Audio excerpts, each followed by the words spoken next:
જય શ્રી કૃષ્ણ। આજે આપણે ટેસ્ટી એવા મસાલા પાવ બનાવીએ।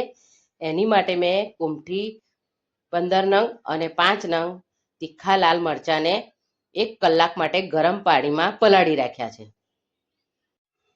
મરચાંને 1 કલાક માટે પલાળી લીધા છે। હવે આપણે એને મિક્સર જારમાં લઈ લઈશું।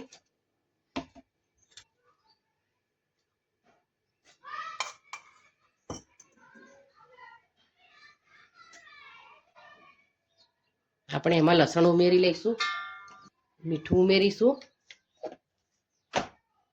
1 ચમચી લાલ મરચું ઉમેરીશું જેનાથી સરસ લાલ કલર આવશે। હવે આપણે એને ગ્રાઇન્ડ કરી લઈશું।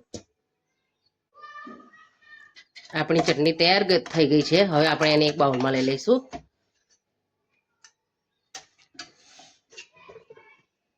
લીધી છે, ટામેટા લીધા છે અને કેપ્સિકમ લીધા છે। એને ટામેટા ચોપ કરીશું। પહેલા આપણે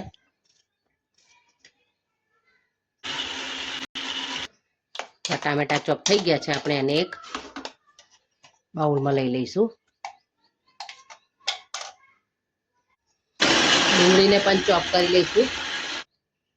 આપણે ડુંગળીને પણ એક બાઉલમાં લઈ લઈશું। આ રીતે કેપ્સિકમને પણ આપણે ગ્રાઇન્ડ કરી લઈશું। કેપ્સિકમ આપણા ચોપ થઈ ગયા છે। આપણે એને પણ એક બાઉલમાં લઈ લઈશું।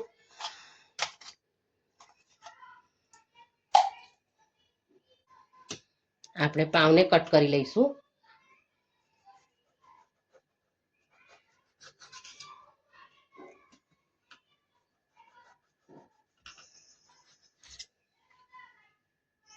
તો આ રીતે આપણે પાવને કટ કરી લેવાનો છે। પ્લેટમાં લઈ લેવાના છે। આ રીતે આપણે એક પેન લઈ લઈશું। એમાં આપણે બટર ઉમેરીશું, થોડું તેલ ઉમેરીશું। આપણું બટર બળી ના જાય એટલા માટે આપણે તેલ ઉમેરીશું। 1 ચમચી જીરું ઉમેરીશું। ડુંગળી ઉમેરી લઈશું। આપણે કેપ્સિકમ ઉમેરી દઈશું।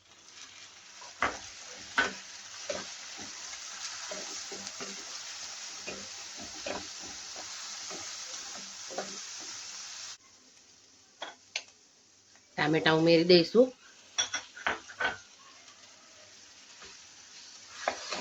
ટામેટાની પ્યુરી બનાવી હતી એ પણ આપણે ઉમેરી દઈશું। બરાબર મિક્સ કરી લઈશું બધું। હવે આપણે મસાલા કરી લઈશું।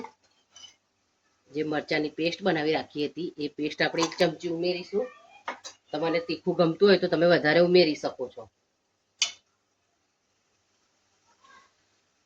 અડધી ચમચી આદુ મરચાં લસણની પેસ્ટ ઉમેરીશું। હળદર ઉમેરીશું,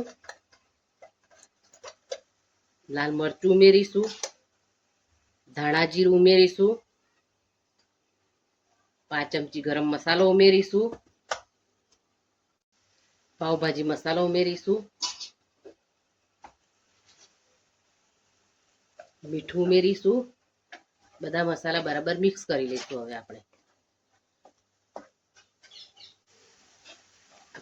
આપણા મસાલા બળી ના જાય એના માટે આપણે થોડું પાણી ઉમેરીશું એમાં।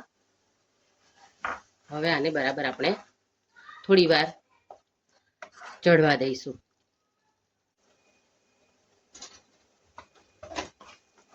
આપણું મિશ્રણ સરસ તૈયાર થઈ ગયું છે। હવે આપણે એમાં થોડું પાણી ઉમેરીશું। હવે આપણે પાવના ટુકડા ઉમેરી દઈશું। બરાબર મિક્સ કરી લઈશું।